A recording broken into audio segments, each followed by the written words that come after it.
Hello viewers, এই তো প্রথমেই দেখতে পাচ্ছেন এখানে আমি রুটি ছেঁকে নিচ্ছি। রুটিটা আমি ফার্স্টে ছেঁকে এখন তেল দিয়ে সুন্দরভাবে ভেজে নিব। আর এদিকে সকালের নাস্তার জন্য চাও বসিয়ে দিয়েছি। তো পরোটাটা দেখুন কতটা সুন্দর হয়েছে না? যদি এইভাবে লাল লাল না হয় না, তাহলে আমার পরোটা খেতে মন চায় না। আর না, পরোটা একটু লাল লাল হবে, দেখতে সুন্দর হবে, তাহলেই তো খেতে মজা বলুন। এই জন্য আমি পরোটাটা সুন্দর করে লাল লাল করে ছেঁকে নিচ্ছি সুন্দরভাবে। এভাবে আমি কয়েকটা পরোটা ছেঁকে নিচ্ছি সকালের জন্য, নাস্তা খাওয়ার জন্য। তো সকালের নাস্তাটা খেয়ে নিয়েছি। এখন এখানে পাতলা ডাল বসিয়ে দিয়েছি। পাতলা ডাল, আর এদিকে আমার সাবিয়া মামুনির জন্য ওর খাবার ছিল নুডলস। তো আমার ছেলের শরীরটা ভালো না, এই জন্য ওর জন্য আমি কাঁচকলা, পোলার চাল আর আলু দিয়ে একটু বসিয়ে দিব।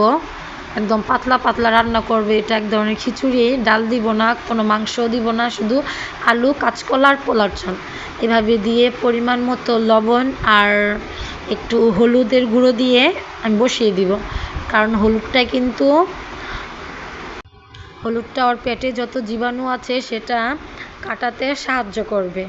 হলুদ কিন্তু অনেক ভালো শরীরের জন্য, ওর পেটে জীবাণু কাটবে, এই জন্য আমি হলুদটাও পরিমাণ মতো দিয়ে দিয়েছি। তো দেখতেই পাচ্ছেন হলুদটাও পরিমাণ মতো দিয়ে আমি চুলাতে বসিয়ে দিয়েছি। এখন ওর খাবারটাও আস্তে আস্তে হবে, আর এদিকে ডালটাও রান্না করা কমপ্লিট একদম। দেখতেই পাচ্ছেন আমার ছেলের খাবারটাও হালকা হালকা হয়ে গিয়েছে, আর একটু হবে।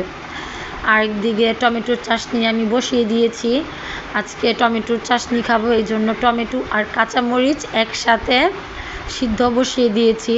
এটা কিন্তু একদম পানি শুকাতে হবে, একদম পানিগুলো শুকিয়ে যাবে।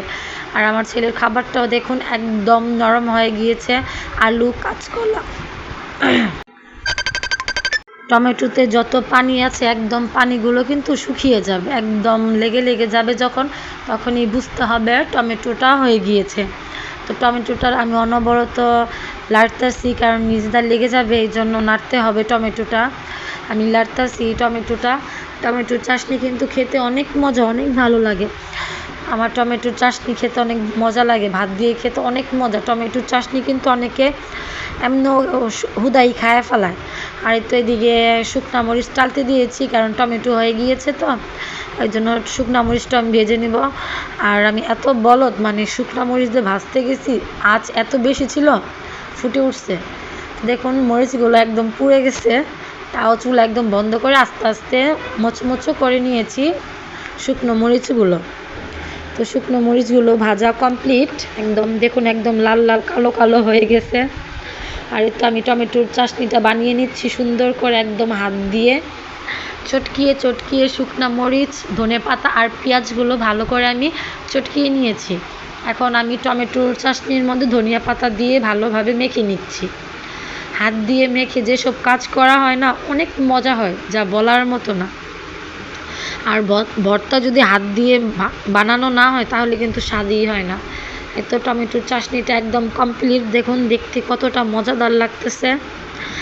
তো আরেকদিকে মাছগুলো ভাজতে দিয়েছে। আজকে টাকি মাছ দিয়ে রান্না হবে, সিম দিয়ে, আলু দিয়ে।